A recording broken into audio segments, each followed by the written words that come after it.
ಸರ್ವರಿಗೂ ಕೂಡ ಈದ್ ಮಿಲಾದ್ ಹಬ್ಬದ ಶುಭಾಶಯ ಸಲ್ಲಿಸಲಿಕ್ಕೆ ಬಯಸ್ತೇನೆ.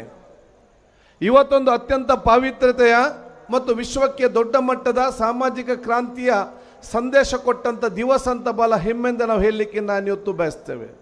ವಿಶ್ವಪ್ರವಾದಿ ಮೊಹಮ್ಮದ್ ಮುಸ್ತಫಾ ಸಲ್ಲಲ್ಲಾಹು ಅವರ ಜನ್ಮ ದಿನಾಚರಣೆ ನಾವು ಅತ್ಯಂತ ಸಂತೋಷದಿಂದ ಪಾವಿತ್ರತೆಯಿಂದ ಶ್ರದ್ಧಾಪೂರ್ವಕವಾಗಿ ನಾವು ಇವತ್ತು ಆಚರಿಸ್ತಿದ್ದೇವೆ. ಯಾಕೆಂತ ಹೇಳಿದರೆ ವಿಶ್ವಪ್ರವಾದಿ ಮೊಹಮ್ಮದ್ ಮುಸ್ತಫಾ ಸಲ್ಲಲ್ಲಾಹು ಅವರ ತತ್ವ ಆದರ್ಶಗಳೇನಿತ್ತ, ಅವರ ಜೀವನದ ವ್ಯಕ್ತಿತ್ವದ ಸಂದೇಶ ಏನಿತ್ತ, ಅದು ಪ್ರತಿಯೊಂದು ಮನುಷ್ಯರು ಕೂಡ ಮನುಷ್ಯನಾಗಿ ಜೀವನ ಮಾಡಲಿಕ್ಕೆ, ತಮ್ಮ ವ್ಯಕ್ತಿತ್ವ ರೂಪಿಸಿಕೊಳ್ಳಲಿಕ್ಕೆ, ಸರ್ವ ಜನಾಂಗದ ಪ್ರೀತಿಗೆ ಪಾತ್ರರಾಗಿ ಅಲ್ಲಾಹ್ ತಾಲನ ಪ್ರೀತಿಗೆ ಪಾತ್ರರಾಗಲಿಕ್ಕೆ ಅದು ದೊಡ್ಡ ಮಟ್ಟದ ದಿಕ್ಸೂಚಿ ಸಂದೇಶ ಅಂತೇಳಿ ನಮಗೆಲ್ಲರಿಗೂ ಕೂಡ ಚೆನ್ನಾಗಿ ಗೊತ್ತಿದೆ. ಈಗಾಗಲೇ ಭಾಳಷ್ಟು ಉಲೇಮಾಗಲು ಉಮರಾಕಲು ಕೂಡ ಮಾತಾಡಿದ್ದಾರೆ. ನಾನು ದೀರ್ಘವಾಗಿ ಇವತ್ತು ಮಾತಾಡಲಿಕ್ಕೆ ಹೋಗೋದಿಲ್ಲ. ಆದರೆ ನಾನೆಲ್ಲ ಯುವ ಜನಾಂಗಕ್ಕೆ ಮತ್ತು ನಮ್ಮ ಕಿರಿಯರಿಗೆ ನಾನು ಹೇಳೋದಿಷ್ಟೇ, ಯಾಕೆ ಉಲಾಮಾಗಳಿಗೆ ಬಂದು ನಾನಿಲ್ಲಿ ಹೇಳುವಷ್ಟು ದೊಡ್ಡ ಜನ ನಾನು ಇನ್ನೂ ಆಗಲಿಲ್ಲ. ಆದರೆ ನಮ್ಮ ಸೋದರ ಮಕ್ಕಳಿಗೆ, ಸೋದರಿಗೆ, ಯುವಕರಿಗೆ ನಮ್ಮ ಸೋದರನಾಗಿ ನನ್ನ ವಿಶೇಷ ಸಂದೇಶ ಏನಂತ ಹೇಳಿದರೆ, ವಿಶ್ವಪ್ರವಾದಿ ಮೊಹಮ್ಮದ್ ಮುಸ್ತಫಾ ಸಲ್ಲಲ್ಲಾಹು ಅವರ ತತ್ವ ಆದರ್ಶಗಳೇನಿದೆಯಾ, ಅವರ ಜೀವನದ ಸಂದೇಶ ಏನಿದೆಯಾ, ಅದನ್ನು ನಾವು ಇವತ್ತು ಒಂದು ದಿವಸ ಬಲ ಅಚ್ಚುಕಟ್ಟಾಗಿ ಪಾವಿತ್ರತೆಯಿಂದ ಶ್ರದ್ಧಾಪೂರ್ವಕವಾಗಿ ನಾವು ಆಚರಿಸುವ ಜೊತೆಯಲ್ಲಿ ಅದು ನಮ್ಮ ವ್ಯಕ್ತಿತ್ವದಲ್ಲಿ ಮೈಗೂಡಿಸಿಕೊಳ್ಳಲಿಕ್ಕೆ ತಮ್ಮದೇ ಆದ ನಮ್ಮದೇ ಪ್ರಯತ್ನ ನಾವು ಮಾಡಬೇಕಂತ ಹೇಳಲಿಕ್ಕೆ ನಾನು ಇವತ್ತು ಬಯಸ್ತೇನೆ. 100ಕ್ಕೂ 100 ವಿಶ್ವಪ್ರವಾದಿಯವರ ಸತ್ಯ ಸಂದೇಶವನ್ನು ನಮ್ಮ ಜೀವನದಲ್ಲಿ ಅಳವಡಿಸಲಿಕ್ಕೆ ಯಾರಿಗೂ ಕೂಡ ಸಾಧ್ಯವಿಲ್ಲ. ಕೆಲವನ್ನಾದರೂ ಕೂಡ ನಾವು ನಮ್ಮ ಜೀವನದಲ್ಲಿ ಮೈಗೂಡಿಸಿಕೊಂಡು ಬಂದರೆ ನಿಮ್ಮಷ್ಟು ಪ್ರೀತಿಗೆ ಪಾತ್ರರಾಗುವಂಥ ವ್ಯಕ್ತಿಗಳು ಬೇರೆ ಎಲ್ಲಿಯೂ ಕೂಡ ಸಿಕ್ಕಲಿಕ್ಕೆ ಸಾಧ್ಯವಿಲ್ಲ ಅಂತ ಹೇಳಲಿಕ್ಕೆ ನಾನು ಇವತ್ತು ಬಯಸ್ತೇನೆ. ಅದಕ್ಕಾಗಿ ನನಗೆ ನನ್ನ ಉಲೇಮಾಗಲ್ ಬಹುಶಃ ಅವತ್ತಿನ ಕಾಲಕ್ಕೆ ಕೊಟ್ಟಂಥ ಮದ್ರಾಸ್ ಶಿಕ್ಷಣ ಸಂದರ್ಭ ಕೊಟ್ಟಂಥ ಉಲೇಮಾಗಲ ಸಂದೇಶ ಏನಿತ್ತು, ವಿಶ್ವಪ್ರವಾದಿಯ ಕೆಲವೊಂದು ತತ್ವ ಆದರ್ಶಗಳು ನಾವು ಮೈಗೂಡಿಸಿಕೊಂಡು ಹೋಗಬೇಕು. ಕನಿಷ್ಠ ವರ್ಷಕ್ಕೆ ಒಂದನ್ನಾದರೂ ಕೂಡ ಮೈಗೂಡಿಸಿಕೊಂಡು ಬಂದರೆ 5-10 ವರ್ಷ ಆಗುವಾಗ ನೀವು ಅತ್ಯಂತ ಯಶಸ್ವಿಯ ಸರ್ವರ ಪ್ರೀತಿಗೆ ಪಾತ್ರರಾಗುವಂಥ ದೊಡ್ಡ ಮಟ್ಟದ ವ್ಯಕ್ತಿತ್ವ ನಮಗೆಲ್ಲರಿಗೂ ಕೂಡ ಬರ್ತದೆ ಅಂತ ಹೇಳಲಿಕ್ಕೆ ನಾನು ಇವತ್ತು ಇಚ್ಛಿಸ್ತೇನೆ. ಆದ ಕಾರಣ ಇವತ್ತು ನಾವು ಅದನ್ನು ಆಚರಿಸುವ ಜೊತೆಯಲ್ಲಿ ನೀವು ಈ ಮುಂದಿನ ವರ್ಷಕ್ಕಾಗುವಾಗ ಕೆಲವು ವ್ಯಕ್ತಿತ್ವವನ್ನು ನಾವು ಮೈಗೂಡಿಸಿಕೊಂಡು ಹೋಗುವಂಥ ಅವಕಾಶ ಆಗಬೇಕು.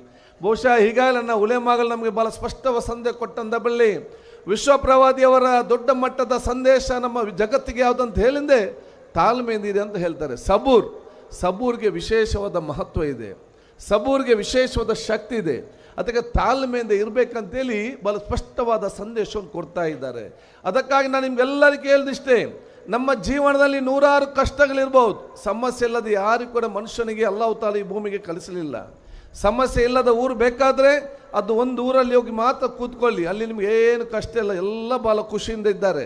ನೀವು ಕೂಡ ಭಾಳ ಆಲೋಚನೆ ಮಾಡ್ತಿದ್ದೀರಿ, ಅದು ಯಾವ ಊರು ಮಾರ, ಯೂಟಿಗಾದೊಮ್ಮೆ ನಮಗೆ ಹೇಳಿ ನಾವು ಕೂಡ ಅಲ್ಲಿ ಹೋಗಿ ಕೂತ್ಕೊಳ್ತೇವೆ, ನಮಗೆ ಟೆನ್ಷನ್ನೇ ಬೇಡ ಅಂತ ಹೇಳಿ ತಾವು ಬಹುಶಃ ಆಲೋಚನೆ ಮಾಡಿದ್ದೀರಿ. ಅಷ್ಟು ಅರ್ಜೆಂಟ್ ಯಾರು ಕೂಡ ಪಡಬೇಡಿ. ಸ್ವರ್ಗದಲ್ಲಿ ಮಾತ್ರ ಟೆನ್ಷನ್ ಇಲ್ಲ, ಬೇರೆಲ್ಲ ಕಡೆ ನಿಮಗೆ ಟೆನ್ಷನ್ ಕಟ್ಟಿಟ್ಟ ಬುತ್ತಿ.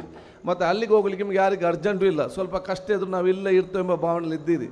ಅದಕ್ಕಾಗಿ ಬರುವಂಥ ಸಮಸ್ಯೆಗಳನ್ನು ಅತ್ಯಂತ ತಾಳ್ಮೆಯಿಂದ ಎದುರಿಸುವಂತಹ ದೊಡ್ಡ ಮಟ್ಟದ ವ್ಯಕ್ತಿತ್ವ ನಿಮಗೆ ಆಗಬೇಕಂತ ಹೇಳಲಿಕ್ಕೆ ನಾನು ಇವತ್ತು ಬಯಸ್ತೇನೆ.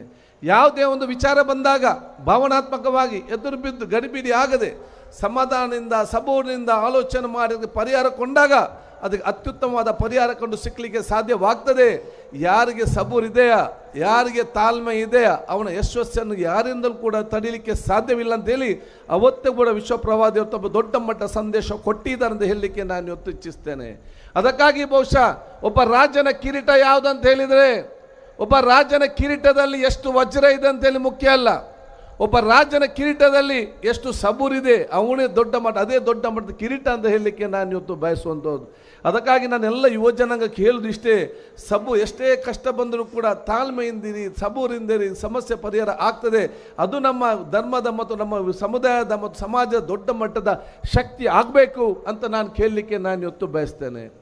ಎರಡನೇದು ಅತ್ಯಂತ ದೊಡ್ಡ ಸಂದೇಶ ವಿಶ್ವಪ್ರವಾದಿ ಯಾವುದು ಕೊಟ್ಟಿದ್ದಾರೆ ಅಂತ ಹೇಳಿದರೆ, ಮಾನವೀಯತೆಗೆ ಮತ್ತು ಸೋದರತೆಗೆ ದೊಡ್ಡ ಮಟ್ಟದ ಇವತ್ತು ಗೌರವ ಕೊಡುವ ಅವಕಾಶ ಆಗಿದೆ. ನಾವು ಮನುಷ್ಯರನ್ನು ಮನುಷ್ಯರಾಗಿ ನೋಡಬೇಕು ಹೊರತು ಜಾತಿ ಧರ್ಮದಲ್ಲಿ ಶ್ರೀಮಂತರು ಬಡವರನ್ನು ಬಂದು ನೋಡುವಂತ ದೂರ ಮಾಡಬೇಕಂತ ಹೇಳಿ ಅವತ್ತೇ ವಿಶ್ವಪ್ರವಾದಿ ಮೊಹಮ್ಮದ್ ಮುಸ್ತಫಾ ಸಲ್ಲಲ್ಲಾಹು ಕೊಟ್ಟಂಥ ಸಂದೇಶ ಇವತ್ತು ಕೂಡ ನಮಗೆ ಅತಿ ಅಗತ್ಯ. ಇವತ್ತು ನಮ್ಮ ಪರಿಸ್ಥಿತಿ ಇದೇನಿದೆ, ನಾವು ಮನುಷ್ಯರನ್ನು ಮನುಷ್ಯರಾಗಿ ನೋಡೋದು ಭಾಳಷ್ಟು ಕಡಿಮೆ ಇದೆ. ನಾವು ಅಂತಸ್ತಿನಲ್ಲಿ ನೋಡುವಂಥ ವಿಚಾರ ಇವತ್ತಾಗಿದೆ. ನೀವೇನಾದೊಂದು ದೊಡ್ಡ ಕಂಪನಿಗೆ ಹೋಗಿ ನೀವು ದೊಡ್ಡ ಕಂಪನಿಗೆ ಹೋಗುವಾಗ ಗೇಟಿನಲ್ಲಿ ಯಾರು ವಾಚ್ಮನ್ ಇದ್ದಾರೆ ಅವನ ಹತ್ರ ನೀವು ಮಾತಾಡೋ ಸ್ಟೈಲೇ ಬೇರೆ. ಒಂದು 50 ಮೀಟ್ರ್ ಹೊರಗೆ ಹೋದಾಗ ಅಲ್ಲಿರುವಂಥ ರೈಟ್ರ ಜೊತೆ ನೀವು ಮಾತಾಡೋ ಸ್ಟೈಲೇ ಬೇರೆ. ಇನ್ನು 50 ಮೀಟ್ರ್ ಮುಂದೆ ಹೋಗುವಾಗ ನಿಮ್ಗೆ ಒಬ್ಬ ಮ್ಯಾನೇಜರ್ ಸಿಗ್ತಾನೆ, ಆವಾಗ ನಿಮ್ಮ ಸ್ಟೈಲ್ ಸ್ವಲ್ಪ ಬದಲಾವಣೆ ಆಗ್ತದೆ. ಇನ್ನು ಸ್ವಲ್ಪ ಮುಂದೆ ಹೋಗಿ ದನಿ ಸಿಕ್ಕುವಾಗ ನಿಮ್ಮ ಇಡೀ ವರ್ತನೆ ಬೇರೆ. ಯಾಕೆ 4 ಹಂತದಲ್ಲಿ ಬೇರೆ 10-15 ನಿಮಿಷದಲ್ಲಿ ನಿಮ್ಮ ಸ್ವಭಾವ 4 ಕಡೆ ಬದಲಾವಣೆ ಆಗ್ತದೆ. ಯಾಕೆಂತ ಹೇಳಿದರೆ ನೀವು ಕೆಳಗಿನಿಂದಲೂ ಕೂಡ ಮನುಷ್ಯನನ್ನು ಮನುಷ್ಯನಾಗಿ ನೋಡಲಿಲ್ಲ, ಅವನ ಅಂತಸ್ತಿನ ಮೇಲೆ ನೋಡಿಕೊಂಡು ಹೋದಾಗ ನಮ್ಮ ಸಮಾಜ ಪರಿವರ್ತನೆ ಆಗುವಂಥ ಅವಕಾಶ ಆಗ್ತದೆ. ಅದಕ್ಕಾಗಿ ನಾವು ಮನುಷ್ಯರನ್ನು ಮನುಷ್ಯತ್ವದಿಂದ ಮಾನವೀಯತೆಯಿಂದ ನೋಡುವಂಥ ಕೆಲಸವನ್ನು ಇವತ್ತು ಆಗುವಂಥ ದೊಡ್ಡ ಮಟ್ಟದ ಗುಣ ಅದು ನಮಗೆಲ್ಲರಿಗೂ ಬರಲಿಕ್ಕೆ ನಾವು ಇವತ್ತು ಪ್ರಾರ್ಥನೆ ಅಲ್ಲಾಹು ತಾಲಾ ಜೊತೆ ದೊಡ್ಡ ಮಟ್ಟದ ಪ್ರಾರ್ಥನೆ ಇವತ್ತು ಮಾಡಬೇಕಂತ ಹೇಳಲಿಕ್ಕೆ ನಾನು ಇವತ್ತು ಇಚ್ಛಿಸುವಂಥದ್ದು. ಸೌಹಾರ್ದತೆಗೆ ಸಂಬಂಧಪಟ್ಟಂಥ ಪಾಠ ಅವತ್ತಿನ ಕಾಲದಲ್ಲಿ ಸೌಹಾರ್ದತೆಗೆ ಪ್ರೀತಿ ವಿಶ್ವಾಸ ಕೊಟ್ಟಂಥ ಪಾಠ ಬಹುಶಃ ನಮ್ಗೆ ಉಲೇಗಾಲ ನಮಗೆ ಸ್ಪಷ್ಟವಾಗಿ ಕೊಡುವಂಥ ವಿಚಾರ ಇವತ್ತಾಗಿದೆ. ಅದಕ್ಕಾಗಿ ಬಹುಶಃ ನಾವೆಲ್ಲರೂ ಕೂಡ ಸೌಹಾರ್ದತೆಯ ಸೋದರತೆಯ ಬಹುಶಃ ವಿಶ್ವ ಪ್ರವಾದಿ ಮೊಹಮ್ಮದ್ ಮುಸ್ತಫಾ ಸಲ್ಲಂ ಸಂದೇಶ ಏನಿದೆಯಾ ಅದು ಸಹೋದರತೆಗೆ ದೊಡ್ಡ ಮಟ್ಟದ ಕೊಡುವಂತ ಆಗಬೇಕು. ಶಾಂತಿ, ಸಮಾಧಾನ, ಪ್ರೀತಿ, ವಿಶ್ವಾಸದ ಸಮಾಜ ನಿರ್ಮಾಣ ಮಾಡುವ ಜವಾಬ್ದಾರಿಯನ್ನು ನಾವು ಪ್ರತಿಯೊಬ್ಬರು ಕೂಡ ಹಮ್ಮಿಕೊಳ್ಬೇಕಂತ ಹೇಳಲಿಕ್ಕೆ ನಾನು ಇವತ್ತು ಇಚ್ಛಿಸ್ತೇನೆ. ಅದಕ್ಕಾಗಿ ಬಹುಶಃ ಪ್ರಮುಖವಾದ ಸಂದೇಶ ಕೊಟ್ಟದ್ದು ಯಾವುದು ಅಂತ ಹೇಳಿದರೆ, ನಿಮಗೆ ಯಾರಾದರೂ ತೊಂದರೆ ಮಾಡಿದರೆ ದಯವಿಟ್ಟು ಕ್ಷಮಿಸಿ ಮುಂದೆ ಹೋಗಿ. ಯಾರಾದರೂ ಬೈದಾಗ ಅವನಿಗೆ ಮತ್ತೆ ನಿಮಗೆ ಹಿಂದೆ ಬೈಬೇಕಾದ್ರೆ ನೀವು ಸಣ್ಣ ಮಗುವಿಗೆ ಕೂಡ ಬೈಬೋದು, ಅದು ಮಗು ನಿಮ್ಮ ಹಿಂದೆಗೆ ಬೈತದೆ. ಅದಕ್ಕೆ ಮದ್ರಸಾಗೆ ಹೋಗಬೇಕು, ಶೈಕ್ಷಣಿಕ ಸಂಸ್ಥೆಗೆ ಹೋಗಬೇಕು, ದೊಡ್ಡ ಕಲಿಬೇಕೇನು ಅಗತ್ಯ ಇಲ್ಲ. ಸಣ್ಣ ಮಗುಗೆ ಬೈದರೂ ಕೂಡ ಆ ಮಗು ನಿಮಗೆ ಬೈತದೆ. ಆದರೆ ಯಾವುದಾದ್ರು ನಿಮಗೆ ಬೈದು ನಿಮಗೆ ಟೀಕೆ ಮಾಡಿದಾಗ ನೆಗಡಿಕೊಂಡು ಬೆನ್ನು ತಟ್ಟಿ ಅಲ್ಲಾಹ್ ತಾಲಾ ಏನಾದರೂ ನಿಮ್ಗೆ ಒಳ್ಳೆ ಬುದ್ಧಿ ಕೊಡಲಿ ಅಂತೇಳಿ ನೀವು ನಿಮ್ಮಷ್ಟೇ ನೆಗಡಿಕೊಂಡು ಮುಂದೆ ಹೋಗ್ತಿರಲ್ಲ, ಅದು ನಿಮ್ಮ ನಿಜವಾದ ವ್ಯಕ್ತಿತ್ವ. ಆ ವ್ಯಕ್ತಿತ್ವ ಬಹುಶಃ ಅಂದೆಲ್ಲ ವ್ಯಕ್ತಿತ್ವ ಆಗಬೇಕಂತ ಹೇಳಲಿಕ್ಕೆ ನಾನು ಇವತ್ತು ಬಯಸ್ತೇನೆ. ಅದು ಬಹುಶಃ ವಿಶ್ವಪ್ರವಾದಿಯವರು ಸಂದೇಶ ಕೊಟ್ಟಂಥ ಪ್ರಮುಖವಾದ ಸಂದೇಶದಲ್ಲಿ ಒಂದು ನಿಮಗೆ ಉಪದ್ರವ ಮಾಡಿದನ್ನು ಸ್ವಲ್ಪ ಶ್ರಮಿಸಿಕೊಂಡು ಮುಂದೆ ಹೋಗುವಂಥ ಕೆಲಸ ತಾವು ಇವತ್ತು ಮಾಡಿದ ಅವಕಾಶ ಮಾಡಿ. ಮತ್ತೊಂದು ಪ್ರಮುಖವಾದ ವಿಚಾರ ಅಂತ ಹೇಳಿದರೆ, ಅಗತ್ಯ ಇದ್ದಷ್ಟೇ ಮಾತಾಡಬೇಕಂತ. ವಿಶ್ವಪ್ರವಾದಿಯ ಸಂದೇಶ ಅಂತ ಹೇಳಿದರೆ ಎಷ್ಟು ಅಗತ್ಯ ಉಂಟು ಅಷ್ಟು ಮಾತಾಡಬೇಕು. ಮರದಡಿಯಲ್ಲಿ ಕೂತ್ಕೊಂಡು, ಕಟ್ಟೆಯಲ್ಲಿ ಕೂತ್ಕೊಂಡು, ಸಂತೆಯಲ್ಲಿ ಕೂತ್ಕೊಂಡು ಅವನ ಬಗ್ಗೆ ಮಾತಾಡೋದು, ಇವನ ಬಗ್ಗೆ ಮಾತಾಡೋದು, ಇದೆಲ್ಲ ವಿಶ್ವಪ್ರವಾದಿ ಮೊಹಮ್ಮದ್ ಮುಸ್ತಫಾ ಸಲ್ಲಂ ಎಲ್ಲೂ ಯಾರನ್ನು ಕೂಡ ಮೆಚ್ಚುವುದಿಲ್ಲ. ವಿಶ್ವಪ್ರವಾದಿ ಮೊಹಮ್ಮದ್ ಮುಸ್ತಫಾ ಸಲ್ಲಂ ಅವರು ಮೆಚ್ಚದಂಥ ಕೆಲಸಗಳನ್ನು ನಾವು ಯಾಕೆ ಮಾಡಬೇಕು? ಈ ಕೆಲಸ ನಮಗೆ ಯಾಕೆ ಬೇಕಾಗ್ತದೆ? ಅದಕ್ಕಾಗಿ ಅನಗತ್ಯವಾಗಿ ಮಾತಾಡಿ ಬಿಟ್ಟು ಸತ್ಪ್ರಜೆಯಾಗಿ ಸಮಾಜಕ್ಕೆ ಒಳಿತಾಗುವಂಥ ವಿಚಾರ ಇಟ್ಟುಕೊಂಡು ನಮ್ಮ ಸಮಾಜದ ಮತ್ತು ಸಮುದಾಯದ ಗೌರವವನ್ನು ಹೆಚ್ಚಿಸುವಂಥ ಕೆಲಸ ಅದು ನಿಮ್ದ ಪ್ರತಿಯೊಬ್ಬರಿಂದ ಕೂಡ ಆಗಬೇಕಂತ ಹೇಳಲಿಕ್ಕೆ ನಾನು ಇಚ್ಛಿಸುವಂಥದ್ದು. ನಾನು ದೀರ್ಘವಾಗಿ ಮಾತಾಡದೆ ಎಲ್ಲ ನನ್ನ ಸಹೋದರ ಸನ್ಮಿತ ಹೇಳೋದಿಷ್ಟೇ, ಧಾರ್ಮಿಕ ನಂಬಿಕೆ ಅದು ದೌರ್ಬಲ್ಯವಲ್ಲ. ಧಾರ್ಮಿಕ ನಂಬಿಕೆ ಅದು ನಮ್ಮ ಮಣ್ಣಿನ ದೊಡ್ಡ ಮಟ್ಟದ ಶಕ್ತಿ ಅಂತ ಹೇಳಲಿಕ್ಕೆ ಬಯಸ್ತೇನೆ. ಪ್ರತಿಯೊಂದು ಧರ್ಮದ ಸಂದೇಶವೂ ಕೂಡ ಅದು ಇನ್ನೊಬ್ಬನ ಮನಸ್ಸಿಗೆ ನೋವು ಮತ್ತು ಅವನ ದೇಹಕ್ಕೆ ಗಾಯ ಮಾಡುವಂಥ ಕತ್ತಿ ಎಂದಿಗೂ ಕೂಡ ಆಗಲಿಕ್ಕೆ ಸಾಧ್ಯವಿಲ್ಲ. ಪ್ರತಿಯೊಂದು ಧರ್ಮದ ಸಂದೇಶವೂ ಕೂಡ ಅದು ಇನ್ನೊಬ್ಬನ ಮನಸ್ಸಿನ ನೋವನ್ನು ಮತ್ತು ಇನ್ನೊಂದು ಮನಸ್ಸಿನ ದೇಹದ ನೋವನ್ನು ಶಮನಗೊಳಿಸುವಂಥ ಒಂದು ದೊಡ್ಡ ಮಟ್ಟದ ಔಷಧದ ಸಂದೇಶ ಅಂತ ಹೇಳಲಿಕ್ಕೆ ನಾನು ಇಚ್ಛಿಸ್ತೇನೆ. ಅದಕ್ಕಾಗಿ ಸಾಮರಸ್ಯ ಸೋದರ ಸಮಾಜ ಕಟ್ಟಬೇಕಾದ್ರೆ ಅದು ಸರ್ಕಾರದಿಂದ, ಜನಪ್ರತಿನಿಧಿಯಿಂದ, ಮುಖ್ಯಮಂತ್ರಿಯಿಂದ, ಮಂತ್ರಿಗಳಿಂದ, ಅಧಿಕಾರಿಗಳಿಂದ ಮಾತ್ರ ಸಾಧ್ಯವಿಲ್ಲ. ನೀವೆಲ್ಲರೂ ಕೂಡ ಭುಜಕ್ಕೆ ಭುಜ ಕೊಟ್ಟು ಸಹಕರಿಸಿಕೊಂಡು ಪ್ರತಿಯೊಂದು ಮನೆಯವರು ಎದ್ದು ನಿಂತು ನಮಗೆ ಅತ್ಯುತ್ತಮವಾದ ಪ್ರೀತಿಯುತವಾದ ಸಮಾಜ ನಾವು ಇವತ್ತು ಕಟ್ಟಬೇಕು. ವಿಶ್ವಾಸಭರಿತವಾದ ಸಮಾಜ, ಅಭಿವೃದ್ಧಿಯ ಕರ್ನಾಟಕ, ಬಲಿಷ್ಠವಾದ ಭಾರತ ಅದು ನಮ್ಮ ಕನಸು ಇವತ್ತು ಆಗಬೇಕು.